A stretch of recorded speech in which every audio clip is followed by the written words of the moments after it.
Good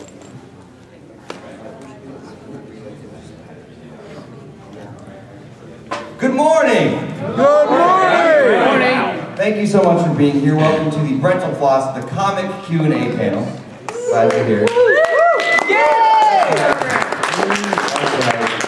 Lift your hands and somehow get them to come together and clap. Well, now, I think. The point is, it's morning, y'all, and I still feel like I just woke up. So, the fact that you're here, you seem to all have to be breathing.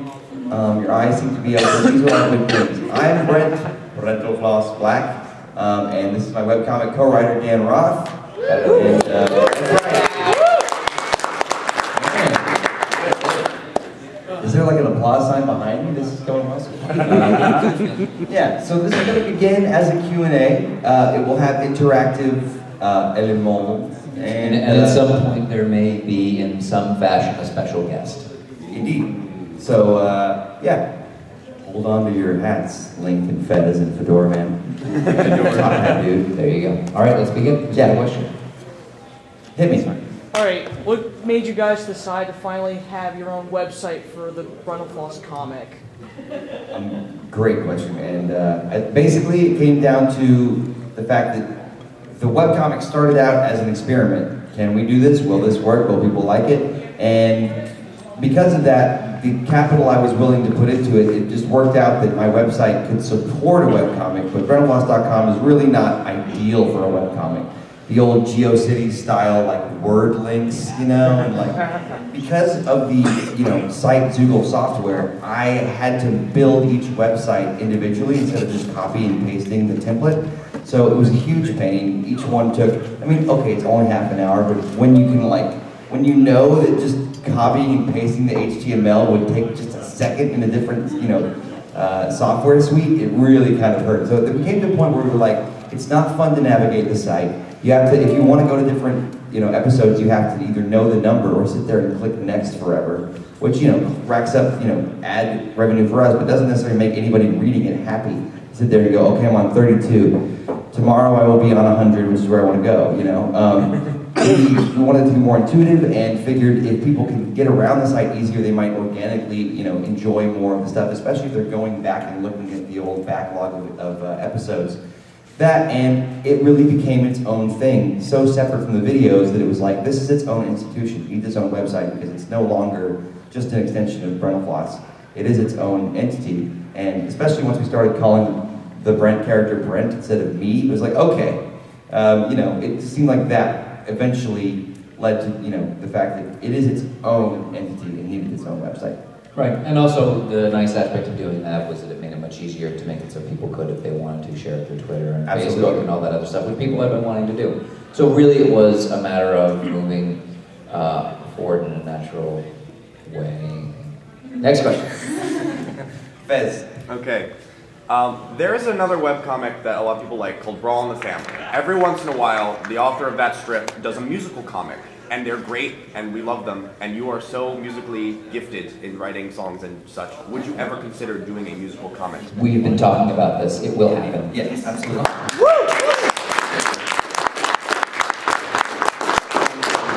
The trick from my perspective is trying to find a way to make it Brentalfloss Presents and not just, you know, Brawl in the Family but bald, you know what I mean?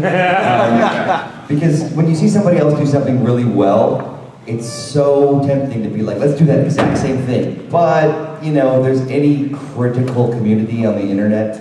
What? Is there? If one there be, the webcomic one is probably the most nitpicky, the most critical of the little things, and, you know, it's just, so at some point, if we did the exact same thing as them, I mean, I wish I'd had the idea, that thing where like the Ice World or whatever, where you just read through as you listen. That's yeah, great. Awesome idea. And also their, I think they did, what is that, they did a YouTube video where Mario dies over and over again. Yeah, and he finally gets it takes a lifetime. Takes a lifetime, there you go. And I loved that. And doing stuff like that is on the horizon. Right now, I think, you know, we're still getting used to, even after 18 or 19 months, 2 every week, and also looking towards the future and not just doing it where, you know, every night before, or every night before we have to give art, we're like, so what do we do? I don't know, does this work? Sure. You know, trying to pad it a few forward so we can actually think about projects that will take more time than just half a page of text.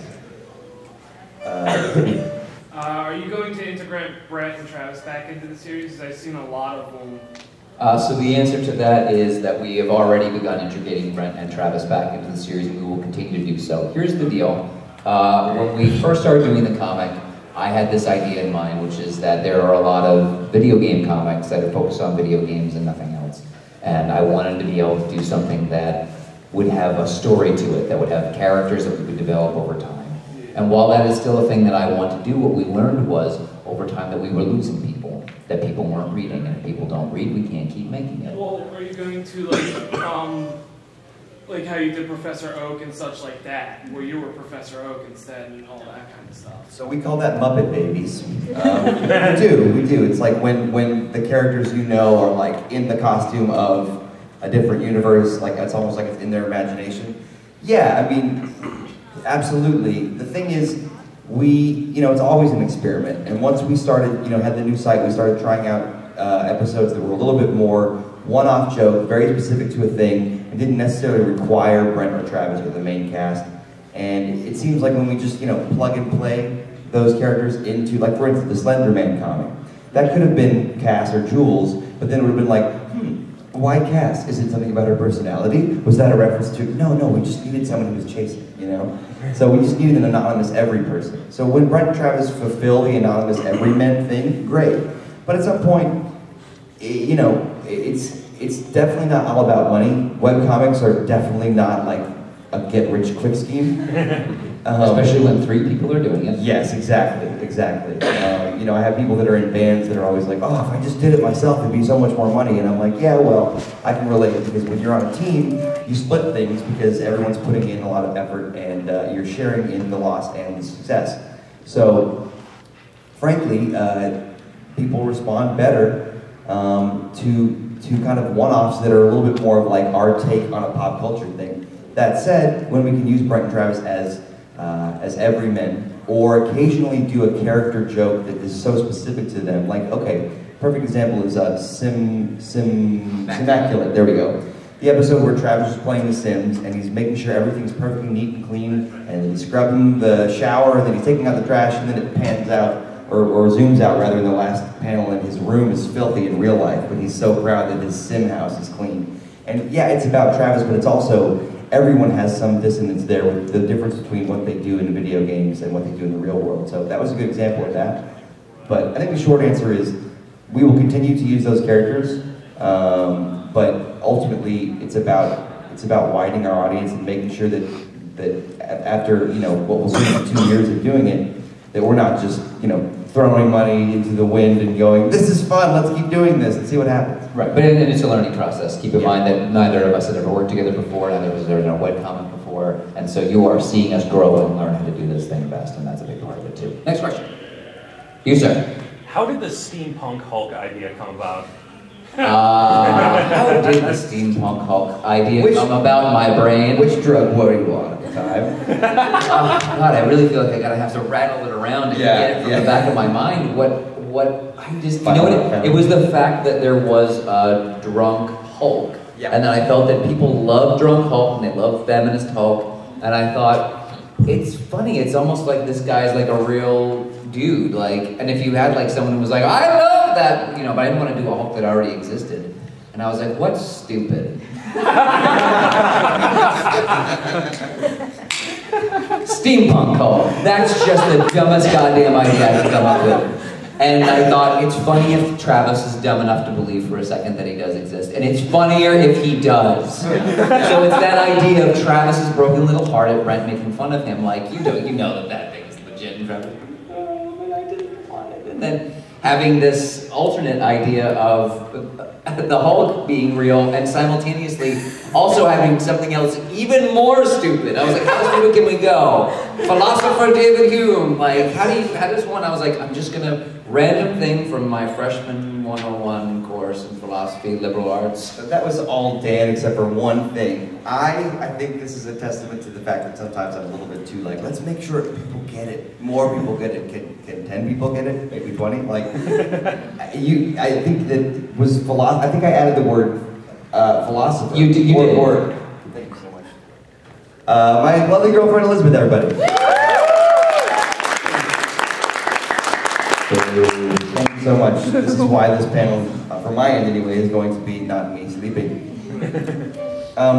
It's true. You and I do that a lot because you're always like, let's just be clear about this thing, and I'm always like, what? Doesn't everybody know David Hume's a philosopher? No, doesn't everybody know that the guy is just he's a skeptic? He's like the father of the skeptics. Everybody knows that. No. And what was the me hate your imperial skepticism philosopher David Hume? Yeah. It was just so ridiculous. Adding the word philosopher for me somehow was like my standards and practices of okay, now people will at least feel dumb in a good way. Kind of like when you're watching Frasier, and it doesn't matter what dumb thing Niall says, it's more about the way he says it. You go, okay, cool, I kind of get it. But that's one of my favorite scripts though, because totally Dan's brainchild. Just because it reminds me, I don't know, when I look at it, it feels like something, it feels like a webcomic that I would admire and not know how to make. And that's a testament to collaboration, that when you're working with somebody else, sometimes you get to do stuff and be a part of stuff that you could never do on your own. So, that's that. Next question. So, the duck bug lollipop, how did you come up with that? Were you just like pulling 3 random words out of your ass? Or So here's the deal with duck bug lollipop. Boy, I feel like I'm going to become a broken record. I thought, what's stupid?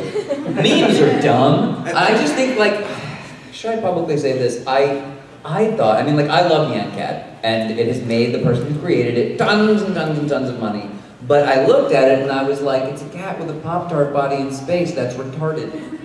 Why is this successful? Why do memes work? I don't understand. So I just thought, what would Travis come up with? And since occasionally Travis is a little bit me in that way that he's just a moron, he was just like, what if I showed a duck up a duck's ass and put it on a t-shirt? I bet people would love it. And thankfully, because there was a comic world, which doesn't have to be anything like the real world. Yeah. People in the comic world loved it. Yeah. The real world. But the comic world thought it was great. Yeah, but I think that we could have tried to make it more specifically a dig at Nyan Cat, but the thing is, I don't think it's that we like hate that. It's more that it's ridiculous. Trying to find a way to point out the ridiculousness of what we get into, like Gangnam Style. Like it has like historical and cultural stuff that makes it really funny if you get it. But I didn't get it. I just saw this Korean dude dancing and going, "You're dancing out of your league," and I love it. Ooh, confetti cannons, cool. Like he's yelling at a woman's ass. Yeah. Who hasn't been there? I identified with him immediately.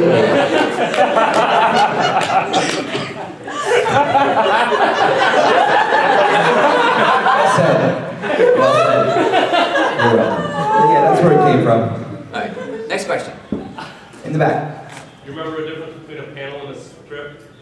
A panel and a strip. So basically what you're asking us to do is focus on the fact that we had a conversation with you last year. And that's fine. Yes, I do. Now shut up. This year I have a 3DS. Were you the one who took the picture, or am I mixing up with something else? What?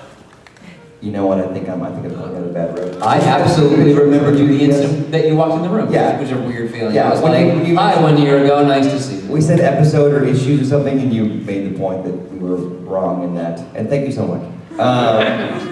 So, no, it's good. I was that kid growing up, and still, it's having a point of order, making sure people are right is sometimes good. But come in, don't just smell us. So, smell us from this far away. well, that looked like the general gesture, like the. It smells like Sunday at MAGFest. And whatever that means for you. All right, let's keep this train rolling. Any other thoughts, questions, comments, business cards, Concerns. butt slaps, high fives, candy? I'll take it. On the aisle. Do you have any personal other webcomics that you've looked at that that act as an inspiration for your current webcomic? So, webcomics for me, I started out when I first started going to college. I had someone say, like, you should read this comic, Sluggy Freelance, which has now gone on about 20 years too long. But in the beginning, it was this brilliant masterpiece of like everything that I would want to see in any piece of fiction ever. It had buddy comedy stuff, there were travel stories, There was stories about, you know, like mothers and sons. There was family elements. There were aliens. There was a mascot that was a rabbit with a switchblade. It just went all over the place. And I thought, this is brilliant. And that was why I wanted to do story stuff with Brent and Dan. But then, when I wanted to do stuff that was more episodic, more video game based, more culturally based, certainly Brawl in the Family was a part of it. I enjoy reading their stuff. I find that I read Penny Arcade from time to time. And then it's just like random things. I mean, like, I think probably most of you, I go on Tumblr or Twitter, or, you know, I follow the right people, and they're like, look at this thing, it's funny. And I'll go and I go, that's hilarious. So it becomes less about a particular group of people that are creating a product, and more that I'll see a specific strip and I'll go, oh, that was so fucking smart. I wish that was my idea. At some point I'm gonna have to come up with something that is like that, but nothing like that at all. God damn it. But yeah, that's how that works. Yes? Is there anything you specifically try to avoid doing when you're making comics? Fucking up. Sorry, here we go. Yeah, I'm trying to think of avoid. Yes, I suppose I do. I think that in different ways you and I do this. Like when we first started, we would make comics, and I would not think about the concept of what if somebody got offended by this. And then we'd make a couple strips, and people would be like, "That's super offensive."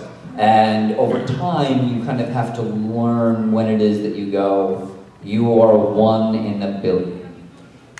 And so, I'm sorry you were offended, but I'm not going to, I can't, just for one individual, not do it. And then also recognize, conversely, when a whole lot of people come to you and say, this thing was not great, this thing bothered me, was irksome, what have you, and then say, okay, let me really understand why. And then in the future, when you do comics, go, but is that going to upset the same group of people? Maybe we shouldn't do that, because we don't want to offend people, we want to entertain. And from a practical perspective, it's often jokes that our community would specifically be sensitive to. You know, it's great to be an artist and want to express all the cool little ideas that float around in your head, but at some point, if one is specifically going to be inflammatory to your base, it's a really dumb idea. And a good example of this, if you guys were here last year, is we had a joke that I thought was appropriate when I first wrote it, and then quickly realized probably was a bad idea, that compared people with Asperger's to NPCs in Final Fantasy. People that, you know, don't so much listen, just talk to you. And I mean, like, you know, I have friends of all parts of the autism spectrum, and I feel like as a kid, I don't know, I think if I was a kid now, I would have been diagnosed with something. Anyway, so I feel like I have a connection to people that talk and don't listen, as I'm doing right now. The point being that, like, there is a statistical likelihood that feelings could get hurt more than if we were, say, I don't know, at a sports journalism convention or something like that, where we were doing, you know, commercials for McDonald's, which is for everyone. Not that they would ever do that. In addition to the that concern, the other big one is that we sort of have adopted this idea of what is it that we need to do whenever we make a comic. It is, okay, I had this idea, whatever the idea is. The idea is X, and we have to ask, who is the audience for that? Can we reach that audience? I forget what the third one is. But those like, that's a really big aspect, is can we reach the audience, and can we do something with it that has not already been done? Right. So that becomes like this triumvirate of things. And there are many comics that I look back and I'm like, man, we were overreaching. We did a comic and it just didn't fit with us at all. It was so non-brentalfloss. And as a result, we couldn't reach this audience. We were just never going to be able to get out there the way the people that are our core readers are not going to share it. Therefore, it's not going to get to anybody else. So what is the point? You know, artistic stuff be damned. Like, it's nice. I made a script which I love, which we ended up calling Paper Trail, where everything is pretty much on the top. It's all visual. It's this guy is walking down the street and he walks past a vendor and he steals a paper and he runs away and he's, you know, he's like this big crazy trench coat. He's clearly a thief. And Brent is telling the story in the top. All the pictures are word bubbles, but instead of words, it's the images of what happened. And in the middle, he's talking to the vendor, and then at the bottom, the vendor's like, "Hey, he does it all the time.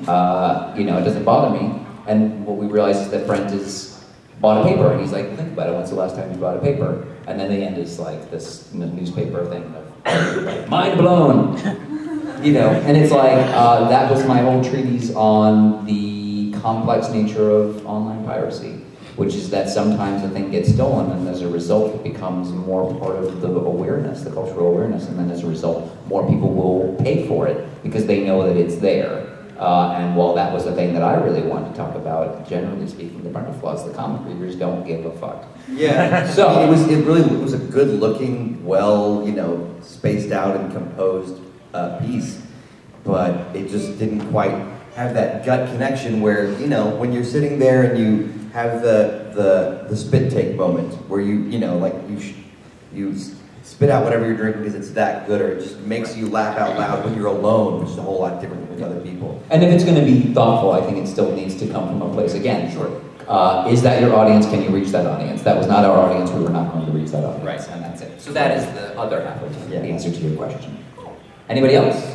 Go ahead. What is your least and what is your favorite comic? You mean episodes of our own? Okay, not like other comics. Okay, darn. that would have been easier. I think least favorites. I've got a few. I can't even. I mean, yeah.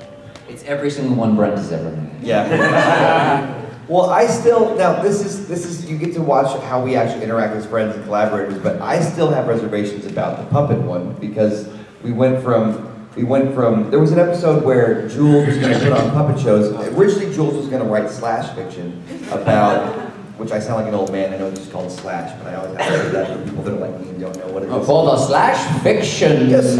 writing. You write the slashy books, yes. But the idea was Jules, Cass's roommate, who you probably haven't seen in weeks and weeks, and maybe possibly months, writes slash fiction about video game characters, you know, just because that's a thing that really happens, and you know, you've read the awful fan fiction or been to panels where they read it out loud. Yeah, literally, I think the original pitch was, you know, Mario comes to the end of the castle, and Toad's there, and he's like, I'm sorry, Mario, but your princess is in another castle. And Mario just says, who said anything about a princess? I think in one track it cuts away to Jules like reading it to Brent, and Brent's like, I'm not, that's not. Like what I have seen, I cannot unsee. Yeah. Like, it's terrible. And I think I had another one. No, it was, and like, I had taken it so far. There was a point when like Luigi was gonna walk in and be like, hey, what's up? You know, and she's like, and that's when Luigi whipped out the Tanuki suit. Like, it was a lot. Anyway, so that was how it started, and then it had turned into, somewhere along the line, it had changed a couple of times, and then I was convinced, and you were not, and you were on a plane, and I wanted to do this. This changed while I was sitting on a cloud, unable to know, unable to affect it. Yes. And I wouldn't say this out loud, except that you already know, which is that I, in part, specifically made the change, going like, he's in a plane, he can't say no. And I definitely would, but I really want this to go out, so it was totally Shady O'Grady that I'd done it. So yeah, these things happen. But When I landed and saw the art, and it was like, so we've gone from slash fiction to puppets, but they're not slash puppets, they're now doing a Shakespeare. Oh right, I was so excited. That was it. You know what, I just had somehow gotten in my head that dead for a ducat dead. Like, it just, the idea of Toad as Polonius just tickled me so much, and it was like, that totally became for an audience of me. I mean, that's the thing. Dan and I think that one thing that differentiates Dan and I as far as where our ideas come from, I think more often Dan will have an idea of a funny situation in which funny things can happen, and I more like hear the rhythm of the punchline even when there's no words there yet. You know what I mean? It kind of starts like this, but then, oh, there's another thing, and then, bump. Get it? Yeah. I think he says, really? I don't know what's in the middle, but this is really? Yeah. Oh, that's right. My weakness is that I have formulas that may or may not actually be full of good content, even if they rhythmically seem to work. And Dan's weakness, I think, is like really funny seeming situations in which no punchline sometimes occurs. So that's why, seriously, I think that when we work really well together, right, it becomes a marriage of those two things, so that we have a good idea, a good little story, and then also a great punchline. Yeah. Although oddly, we had a couple times where I thought that the opposite happened. I thought that the Grinch one was a great one where you had written something, and then I was like, you know what this needs? A bag of dicks. Yeah, what was the original joke? I don't even know. I don't remember. Although who's down in Whoville? I just, all of a sudden, I was like, I really want to just come up with this idea where throughout you're thinking it's candy corn, it's candy corn, it's candy corn. Surprise, it's penis! Oh, you know what it was? The idea was that I was going to make a joke about circus peanuts, those puffy orange marshmallow things that somehow keep being made even though they're awful. And the idea was that I thought less people knew what that was. And Then I was about like, your dicks, and I was yeah. like, more people know candy corn. Right. And then I went, what if it's, and then peanuts sounded like penis. Which means I should probably be in therapy. And that was But back to the question of favorite and least favorite. I think my least favorite, because of the way it was made, and I mean it didn't break us or make us, but the Mario Puppet Hamlet one, probably my least favorite. At least I really should have been like on my phone looking it up because I know there was one that wasn't even that long ago that I was like, ah. You think about that, I'm gonna think about my favorite. Philosopher David Hume is pretty close, if not my favorite, just because it feels like it transcended what I thought the comic would be able to do, even though like it didn't become like a thing, you know what I mean? It didn't become like a hit on Reddit. It's just still like, as a personal piece of something that I was involved with, it's pretty cool. I also, There have been ones recently, like I love that Rich one actually. I thought, also because Andy pastiches that Zoo style so well. Yeah, and I mean, some of the ones I like are not fan favorites. I really like the Save Yourself one, which is where you're seeing the inside of what it looks like when a Windows computer has a fatal error. And there's one file who's like, hang on, Doc, we're gonna make it through this, or whatever. The other's like, save yourself. Being see, get it, waka waka. It's really, for me, it's funny and beautifully made, but maybe not everybody else's favorite. Yeah, of course, no, the internet is not working on that thing. I really liked, speaking of ones that I don't know that other people were absolutely in love with, but I really liked making Darth Vader like Darth Cinderella. Oh yeah. I loved that. Like that was just, and I remember people being like, well, that's just random, so it's funny, which isn't true. And I was like, well, here's the deal. I don't know if you've noticed, Star Wars, a bit of a sausage fest. And I just thought, Darth Vader's very high drama. He's a bit of a diva. I feel like his day is coming, and what a lovely singing voice I'm sure he would have. Yeah. Where's that musical number? Do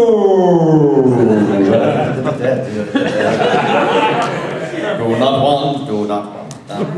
So, yeah, I don't know. I think that the ones that I don't like in general are usually the ones that we come up with like so fast. When we were trying to do the obvious trolls, I can't remember them, is because they came out so quickly. And some of the ones that came out right before that, because we were still dealing with obvious troll, we kept thinking it was going to come out sooner than it ended up coming out. There was one panel that we did just to kind of give Andy more time right before the obvious troll. What was it? I don't even remember, but I remember just being like, it's like at this point there was one that I did and one that you did. There was the one where it was like, why it's taking so long for this Wii U to update? Another Wii U update, and now I'm a skeleton. I was like, this joke has been done a million times. Yeah, and it really reflects like an impatient kind of asshole kid kind of mentality. Right, and it was like, I mean, like this is at best going to be like a, I got it.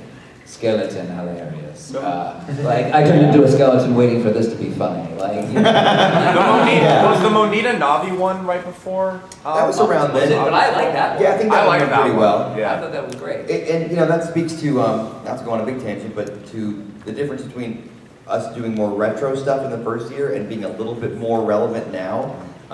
Slender is, the game is more now. A BioShock joke is a little bit more now than, say, a Little Nemo joke.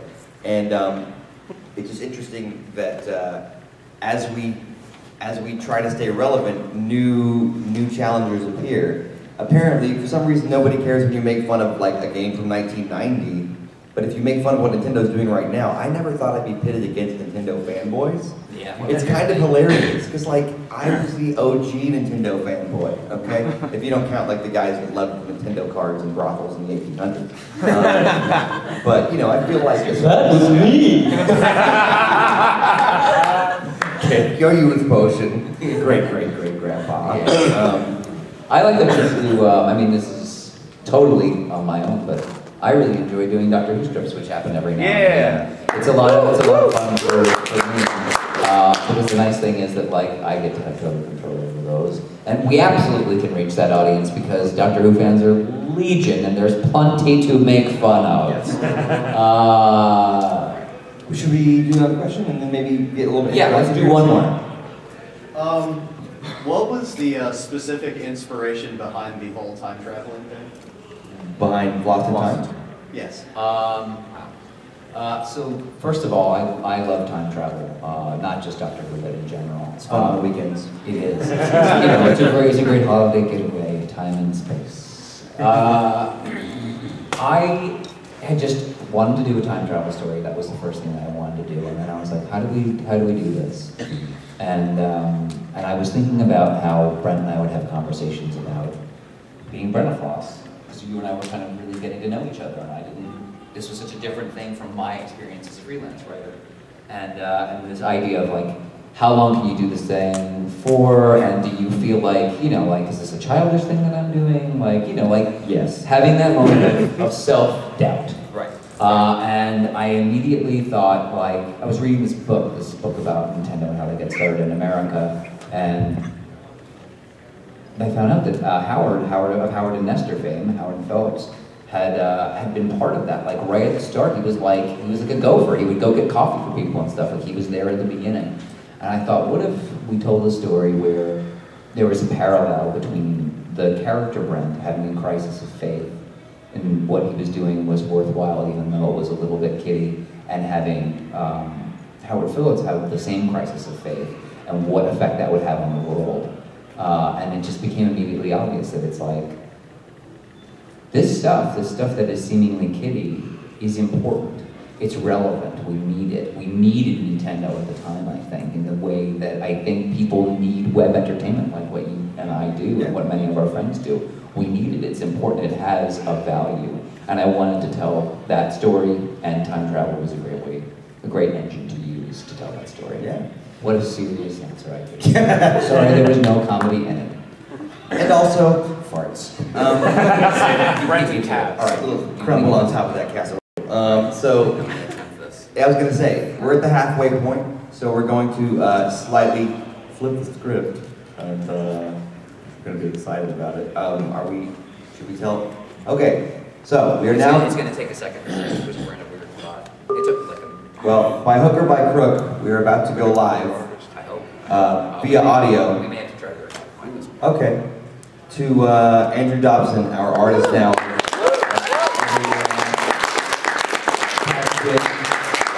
Prepare to do that again because I need him to hear that, okay? It's nerve-wracking to be doing this stuff on the phone, so I may just give you the Oprah cue here in a second. Yeah. It's great not to be via video. Yeah. My phone is being funky. Because video is always like, and you would be kind of like the guy that's trying to order, like trying to confuse the person at the fast food restaurant by doing that kind of, I want to get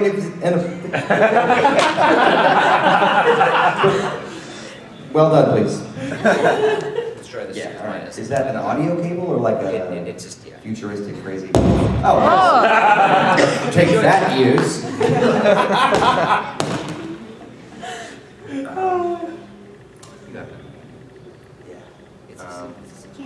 Is he expecting this? I hope so. I told him at the time. Who are you? Sorry,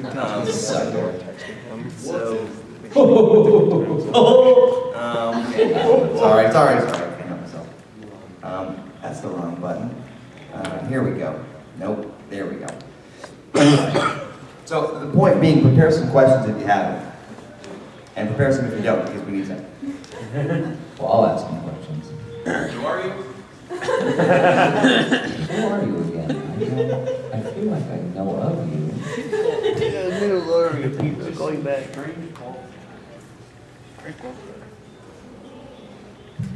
This is the best part of the panel. Wow, that's a call failed signal.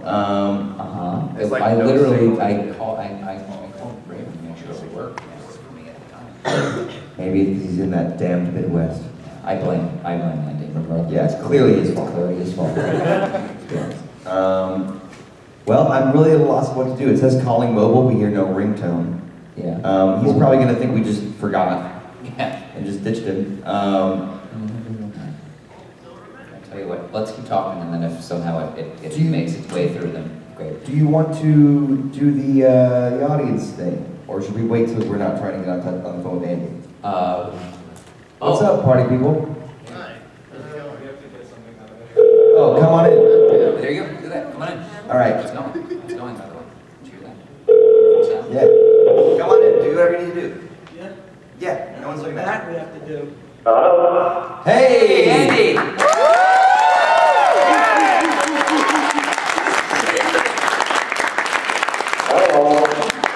As you can tell, we have a crowd of 18 billion people here.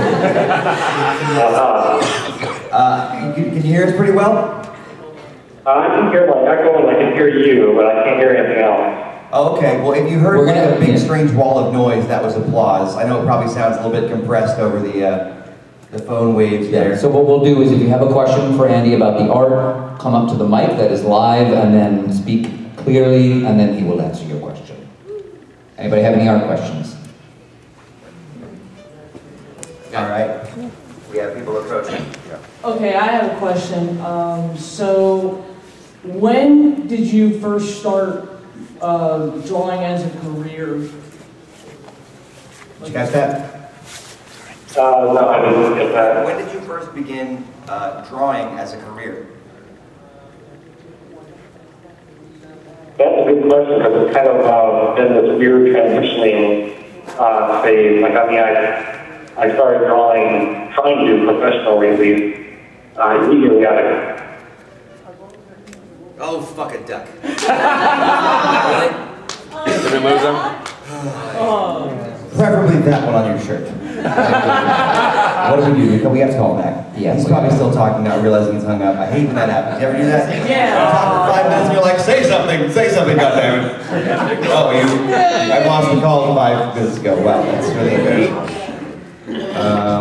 It's like not even, I'm pressing the call him number and it's like doing the iPhone equivalent of laughing at me. Oh, it says it's searching for a signal. What if he's trying to call you? Well, because it has no signal, basically that's getting lost in the heavens. Basically the cloud is just laughing at that. So... There's no signal anyway. No, I have one here too. It says that I have I have the lobby. Yeah, everywhere else. right. Let me guess, you have AT&T? I have AT&T. There you go. We're less Although oddly, Verizon, I have heard is not great here. I got 4G, but it's fake 4G. I think the Challenger approaches. I mean, it's 4G, it says it's 4G, but then it doesn't really work. Oh, 4G. It happened here. All right, take 2. Take 2. I guess their thing is working. All right. Verizon. We're gonna see if you can hear us now. Enjoy that. It's the best sound I've ever heard. That's the new dubstep. It's definitely better. Okay. Here goes.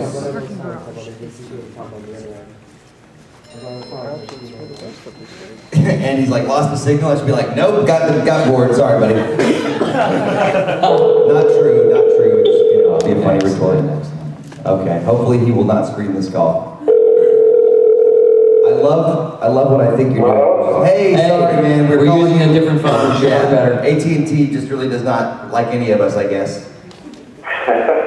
So sorry. You were getting right into when you decided to do art as a career.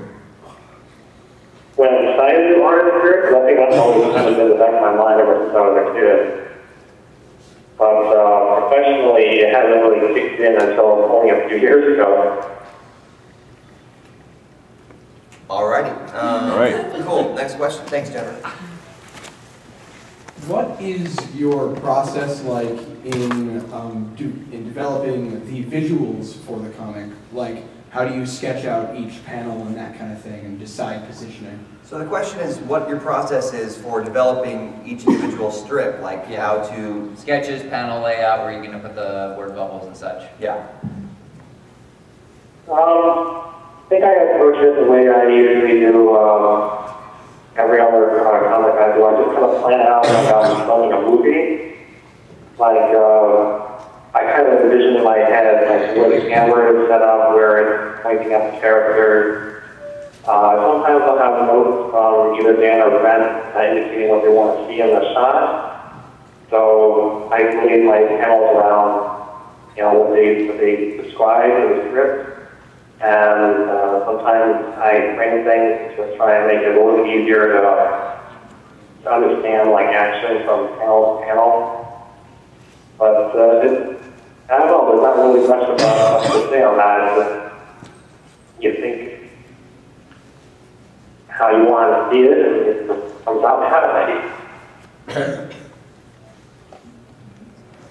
Okay. All right. Cool. Next question. What is your favorite style that you've gotten to imitate working with Brentalfloss the comic? You're Great really question. good at that. So this gentleman is basically saying he likes the way that you emulate and kind of pastiche different styles. What he's curious about is what your favorite one has been so far, what your favorite style has been to emulate as part of Brentalfloss the comic. Not sure. I think one of the ones I had the most fun with was doing the drama Chrono Trigger crossover. They're specifically applauding that one, so go on. I actually heard a little bit of that.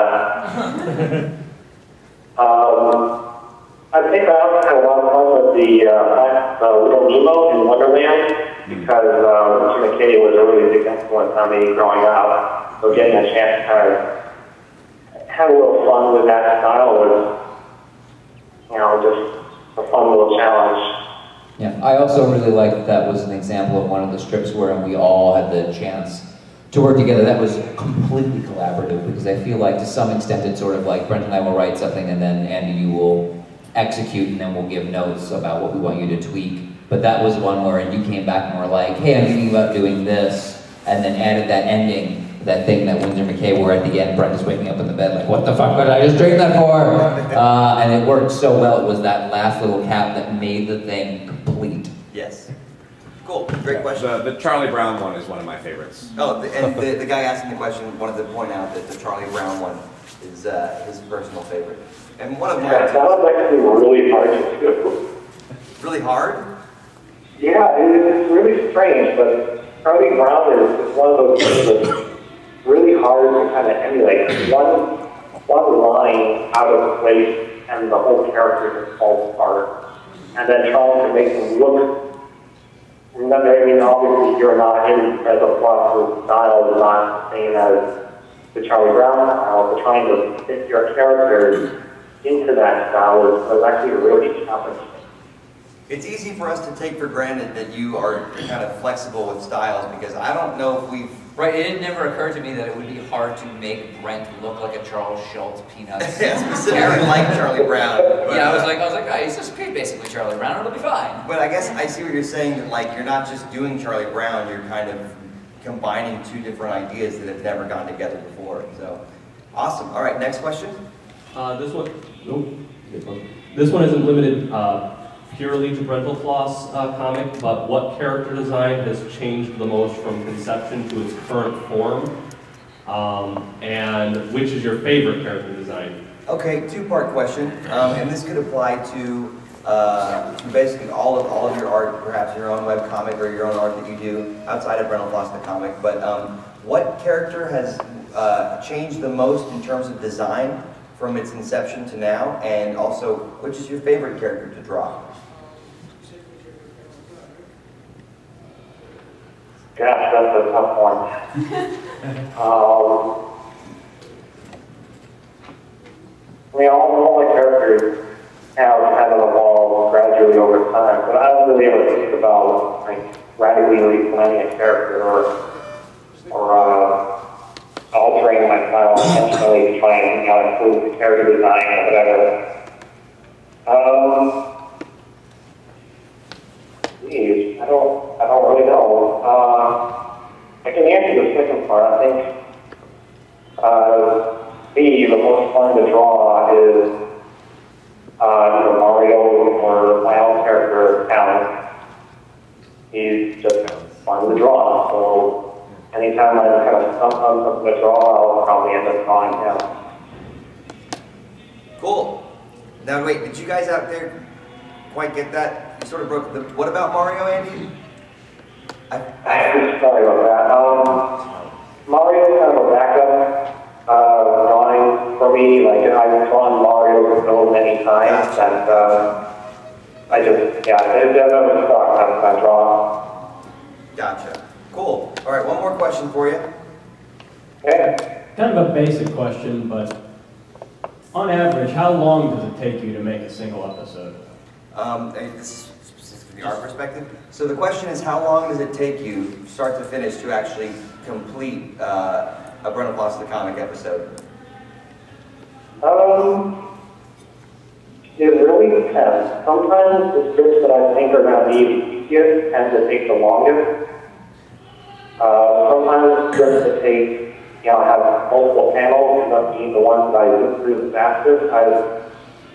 I would say on average it probably takes between 8 to 12 hours from complete start to finish.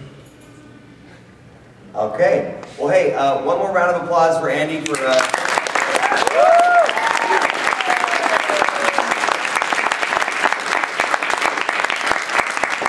I hope you guys have a great convention. Thanks very much. Appreciate it, man. Talk to you soon. All right, bye. All right. Thanks for. That was a little tough to hear, but I hope that was at least educational, see it from his perspective, and also a good exercise in trying to really listen. It kind of felt like, when you have a hard of hearing, like great grandma or something, and you're like, I said an orange! No! An orange! And you're like yelling in a quiet room right next to somebody's face. Anyway, so what we want to try now... What a grand experiment. Yes. An orange, Dan! Alright, so what I want to try now... Did that guy just walk in and turn off the projector, or did it turn off? No, it had like a sleep mode. Okay. Yeah, so. Wow. It just said no signal for like a minute. Can somebody press the power button? We're hoping to do something that may or may not require the computer, but we've never done this before, so if it, we're just gonna see how it goes. But we thought it would be cool to simulate the actual process we have of coming up with a strip. Now, it doesn't go the same every time, so who knows, but basically, here, I'm going to pitch to you what I think we should do, and you tell me if it's not like it, because I've been thinking about it. Okay. We need a one-sentence pitch of what happens in a comic. Not like, and then this happens, and then that happens, and then this happens, and that happens. Like a one-sentence pitch of a situation, a joke, something to talk about, and basically once one has teeth with us, we'll just sit here and draft it out. Yeah. Which, usually, once we have an idea we like, doesn't really take very long. The hard part is getting a good idea. Yeah. The idea is to have a concept, and then, well, you don't have to do this, but if it's got a punchline, that also helps. Yeah. That's really the bonus, but again, it really should be. Yeah, and the thing is, it's more important to have an idea than to have the right idea, because the thing is, if we, could execute an idea, like if we could execute any idea for a webcomic, we would probably, have way more of them and be way better. We can only do what we can do, but if you have an idea for one, pitch it to us in, kind of one sentence, let us know and we'll spitball. Back row. This is one I gave you last year, but Brent wishes upon... Have you been checking every week to be like, Pretty much. Brent is wishing upon a shooting star, and the star is actually Kirby burning up in the atmosphere. Alright, you can do that one in like 45 seconds. Yeah, we'll give you more than one at this point. That is a strip in and of itself. Alright, this is how it looks.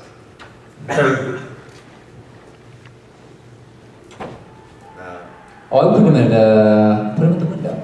He's gazing out longingly.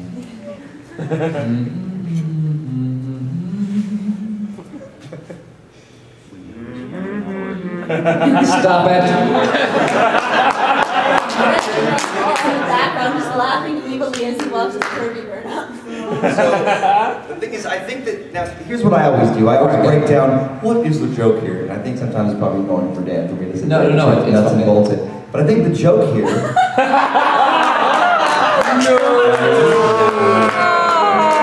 I have a power supply in the small pocket this morning. Once again, my, just kidding. Almost came up with our lovely assistant again. Is in here? But, yeah, okay, so I think that the joke here for power is the juxtaposition between the fact that you could be wishing on a star, and that's sort of a nice, tender moment, with Kirby burning to death in the atmosphere. So I'm gonna just. I think it has to be as tender as it can be. I'm gonna just It has to be the attempt this. juxtaposition of the two.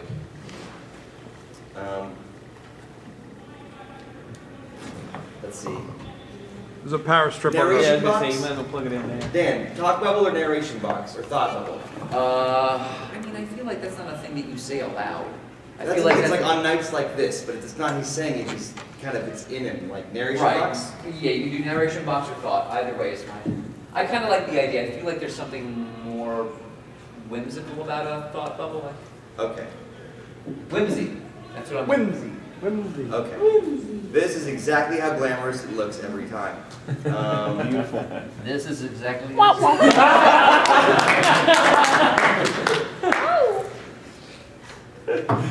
Stay classy, me.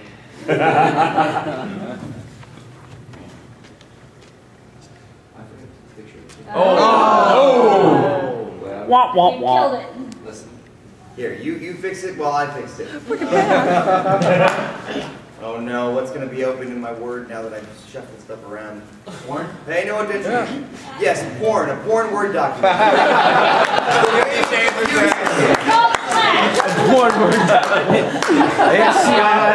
That was the dirtiest clip art I've ever seen. Brent's dirty little slash. Travis's new money making scheme. Dirty clip art.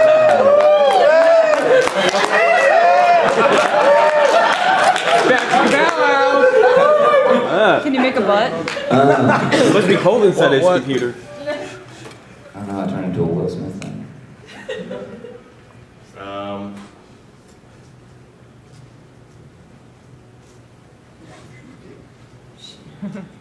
Hold on.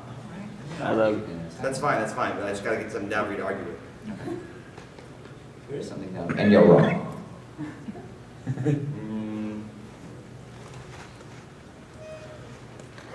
longingly.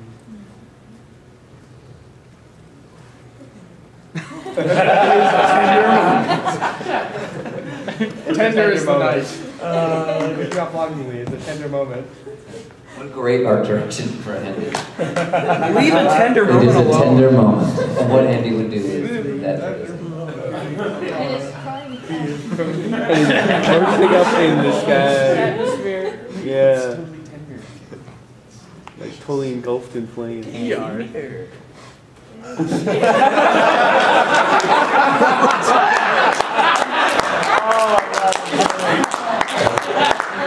So this is truly a thumbnail sketch. Now this is the part where I go, hey Dan, what do you think of this? And he says, I don't think we need the second or third panel. I think it only needs to be 2 panels long. I think that he's looking out into the stars, he sees the shooting star, he's thinking about it, and all you do is you reveal at the end it's 2. does he still say the corny thing or no? Yeah, I wonder if that's the corny thing I want it to be. Well, see, Brent in the comic is still single and kind of not sure about his life, not sure about Cass. Brent in real life is very happily relationships, but just to make it clear, you know. I love how that is the thing that happened. Like, shit, Elizabeth's in the room, I love you. No, it's true. It's true. It's true, you're waiting for your shooting star. Yes, my shooting. I'm waiting for my. She fell to earth, and now she's a piece of coal. Diamond. Yeah, sure.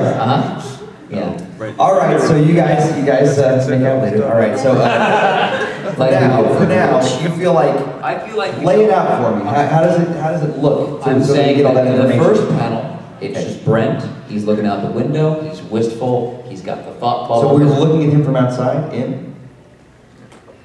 How do we get all that information out?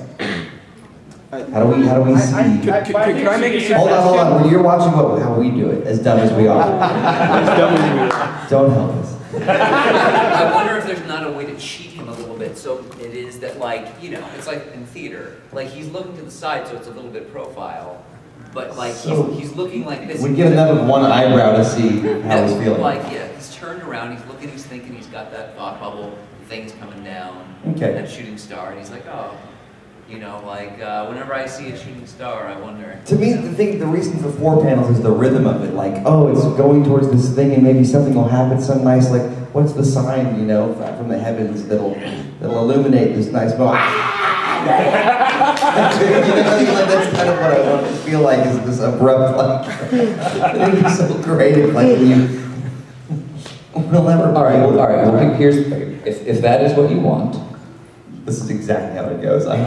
It is. I do like talking to you like you're an infant and don't know what you're doing. I look like one, so you don't know what you're doing. Yes, exactly. Could you add irony by having him wish for a shooting star before there is one? Or he breaks a Alright, so this is wishbone. what I would suggest.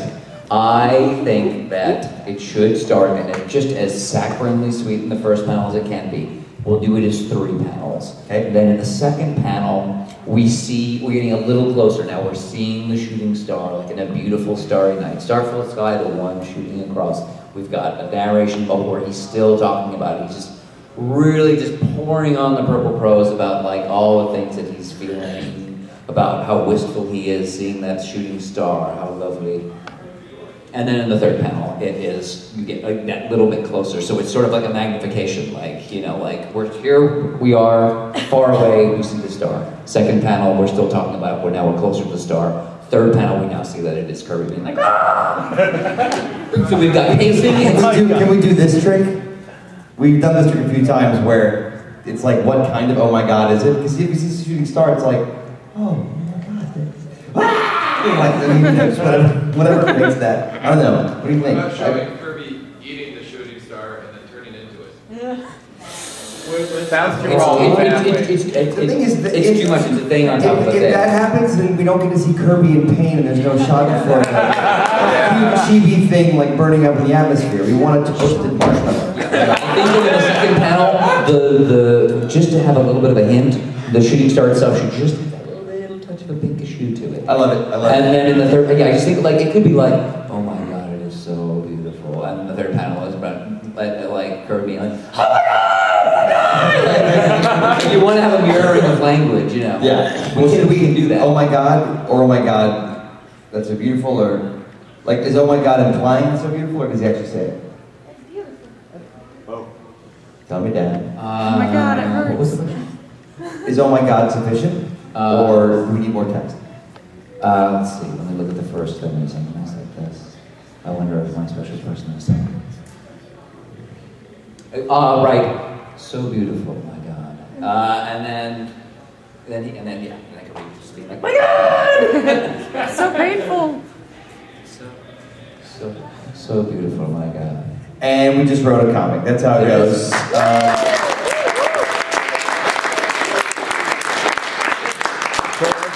1 year later, you got your wish. It's the death of Kirby! So twisted fuck.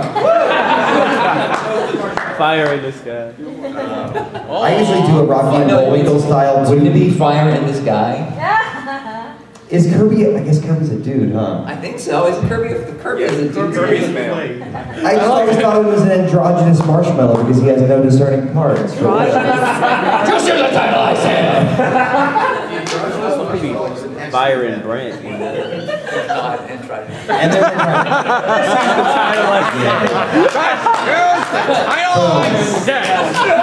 do we want to do? We can go slightly over. Do we want to just do one more lightning round comic or no? Sure, why not? Anyone else without Fez? Okay, the Pikmin form a union and go on strike against Olimar and probably feed him to something.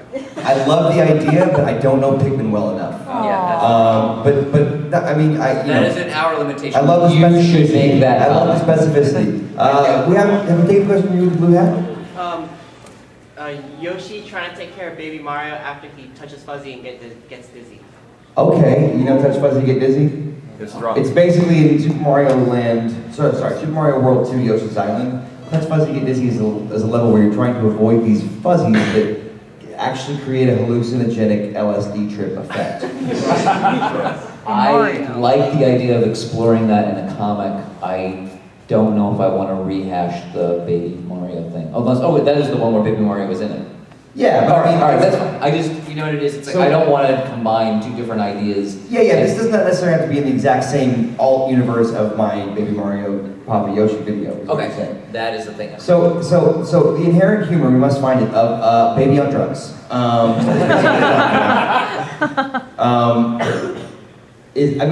think that Baby on Drugs is funny inherently. Does Yoshi talk? I don't know. Is it just a one panel where like...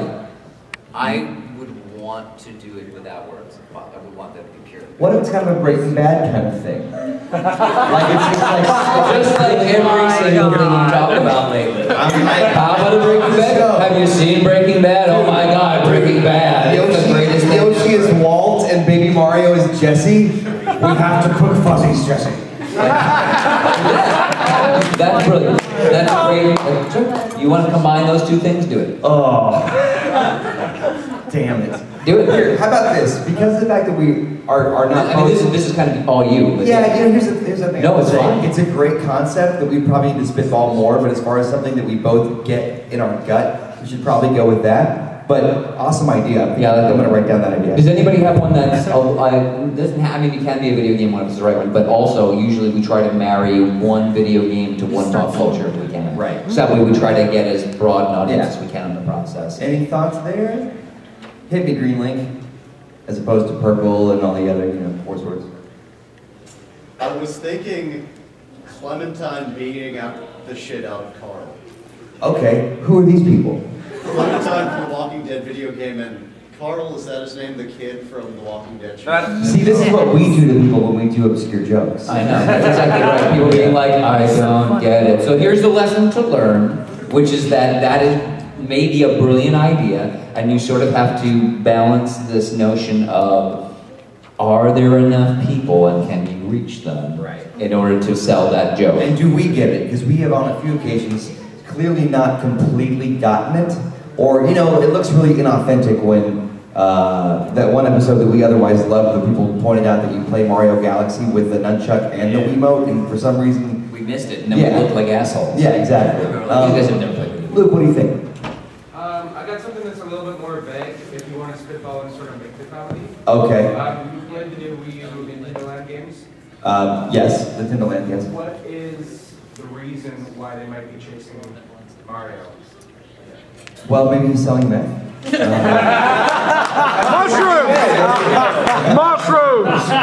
Mushrooms! So the thing is, okay, so the inherent joke here is that Mario either has something everybody wants or, is doing something that he shouldn't do, and it'd be funny if it was inherent to Mario himself. So does he have like the best mushrooms and everyone's like, dude, gotta get him? It doesn't have to be about drugs, I was sort of kidding, but I'm watching a lot of Breaking Bad lately. Really?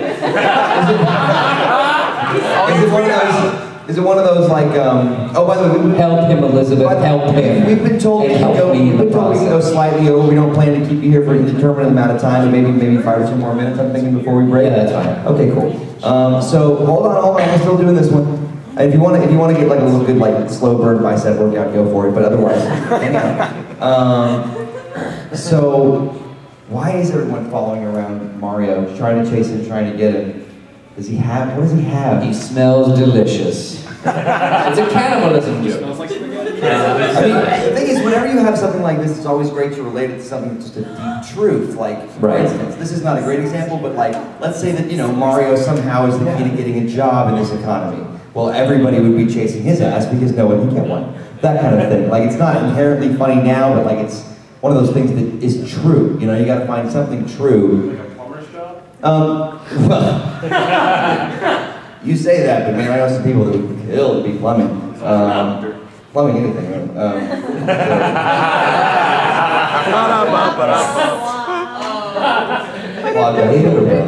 right. So, why are they chasing Mario? Spitball for me.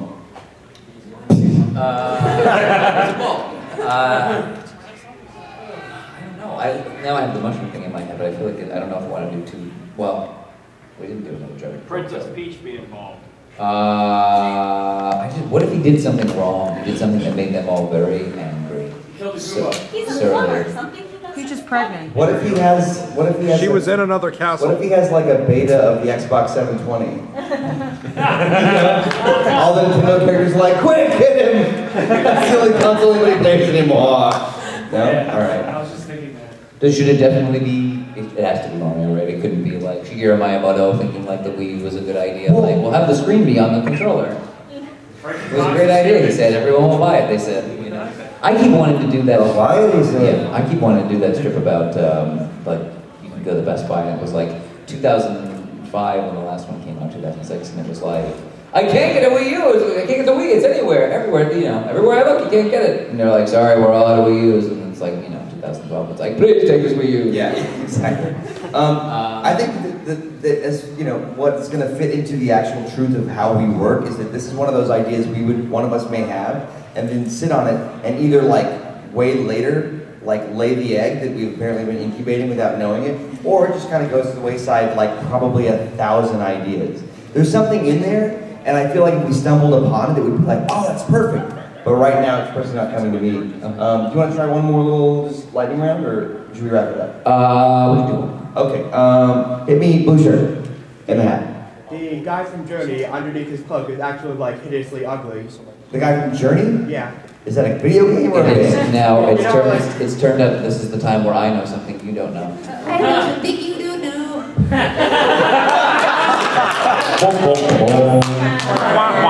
Look, Frank, it's a toaster. Run that by me again? So Journey is a PS3 game wherein it is less a game, more a work of art. I actually was thinking about how I just played it, just did it, really want to do a strip about it, and I've been trying to figure out what it is, and someone had done a strip wherein you start off in most of the game you have a red cloak, but if you play the game enough times and you unlock everything, you get a white cloak. And they just did a thing where like there were two guys running along, because when you play the game, you're hooked into the network, and at certain points they'll just randomly drop somebody else in the same world. And the game's called Journey. So basically, any Don't Stop Believing parody we could figure out would be my first stop, honestly. I mean, like, yeah, it's kind of stretching, but... All right, the joke that was already done, so that you know, in case somehow we get there, they're gliding along, and the one guy just turns and goes like, why the fuck does he get a white cloak? Why do I come Mr. Pink? Yeah. I don't personally, this is another one of those things where you guys are just too cool and too hip for me. Thanks. Like the newest non-Nintendo game I have is Dishonored, it's still in the packaging. Wii U, I've only played, I played like Mario U, yeah, you know what I'm talking about, New Super Mario Bros. U, Nintendo Land, and Jeopardy. And that is it for the Wii U for me. I played half of the library. Well, let's see if they can make, alright, so I had an idea for a strip, and maybe they'll find Why not? You did hear it, and I don't know if you were sold on it. Okay. And see if either I'll sell you or they'll come up with a way to make it work. Okay. Has anybody seen the Hellraiser franchise? You know Pinhead is? You know his stock catchphrase is? Are you familiar with this? It's I'll tear your soul apart. Anyway, the strip that I'd had was that it was like, see, nobody gets it. God damn it, never mind. Well, that's the thing. It's sounding interesting. All right, so here's the deal. The pitch is very simple. There's a guy hanging out with his buddy, and in the distance they see Pinhead just looking very serious. And the one guy says to the other guy, he's like, oh my God, is that Pinhead? And he's like, yeah, dude, I'm dating his ex-girlfriend. He just keeps following me around. And then the second panel is Pinhead, like real close up, and he's got a piece of paper and it says, your soul on it. And then the third panel, it's him. See, it works once you hear the setup. But I didn't even remember that being like, I watched Hellraiser like when I was in my Netflix roulette phase where like I was single and Netflix was kind of like, the most depressing girlfriend substitute, Well, I don't have a life partner of any kind. In fact, but perhaps this awful horror movie will console me. Perhaps a whole season of Star Trek TNG in a day. And that's what Hellraiser is a terrible choice because it is that weird body horror with a sexual twist. You don't want, once you travel down that path, I just don't think anything good comes of it. No, I should have gone straight to bed. But this is an example of one where, if for better or worse, if both of us knew Hellraiser, we would both naturally think that a lot of people know Hellraiser because we both do. But sometimes there's something that we both get, or only one of us gets, that it doesn't quite cast such a wide net. But when, unfortunately, like when one of us doesn't get it, and sometimes it falls on Dan. You know, sometimes when there's something that Dan wants to do that I just don't get, and it's like Hellraiser as opposed to Doctor Who. Like you can pretty much take the bridge on a Doctor Who joke, because I can trust that A, you know what you're talking about, and B, the Whovians will, you know, be legion. I'm trying to think how many I know the two who deleted very recently. The Clara one being like Super Mario, because she keeps dying over and over again, and then the time relative dating in space, where he's like, "You're a little older than your picture," and she's like, "Yeah, you know, like 200 years later the date." Yeah. I like that one.